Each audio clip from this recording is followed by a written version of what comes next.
جی بیٹا، ہم نے بھی جو ہے نا مفتی اظہر علی خان صاحب کے ذریعے سے ہی سنا ہے، ان کی آواز میں ہی سنا ہے کہ جو اس درود شریف کا اہتمام کرے گا خصوصاً سوتے وقت کم سے کم 100 مرتبہ، اور حضرت نے تو فرمایا تھا کہ بعض لوگوں نے تو ایک ایک ہفتے میں 35 مرتبہ بھی زیارت کی ہے۔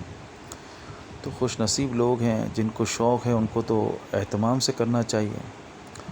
اور کون سا مسلمان ہوگا جس کے دل میں یہ خواہش نہ ہو؟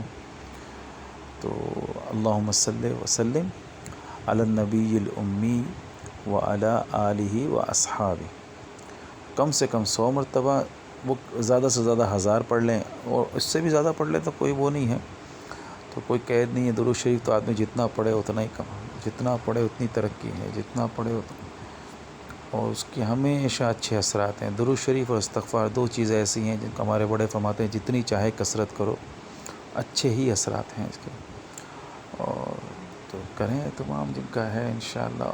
حضرت نے یہ فرمایا تھا کہ اگر کوئی پوشیدہ بات معلوم کرنی ہو، جیسے کچھ معلوم کرنا ہوتا ہے، تو اس کے لیے بھی اکثیر ہے یہ نا، اس کے لیے بھی آدمی اگر 100 مرتبہ پڑھیں تو کئی چیزیں آدمی کو معلوم ہو جاتی ہیں۔ کئی چیزیں ایسی ہوتی ہیں جو آدمی کو معلوم کرنا چاہتا ہے لیکن نہیں معلوم کر سکتا ہے کئی چیز۔ اب اس میں سب کچھ آ گیا، ماشاءاللہ آپ سمجھدار ہو، سمجھتے ہو، ٹھیک ہے بیٹا، تو کر لو انشاءاللہ۔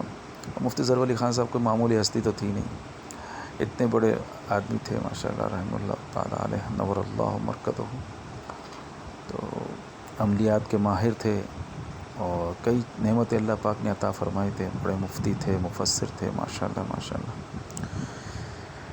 تو ان کی کہی ہوئی بات انشاءاللہ مستند ترین ہے، اور جب انہوں نے کہا ہے اکثیر ہے، مجرب ہے، تو انشاءاللہ دعا میں یاد رکھنا بیٹا، ٹھیک ہے۔ السلام علیکم ورحمۃ اللہ وبرکاتہ۔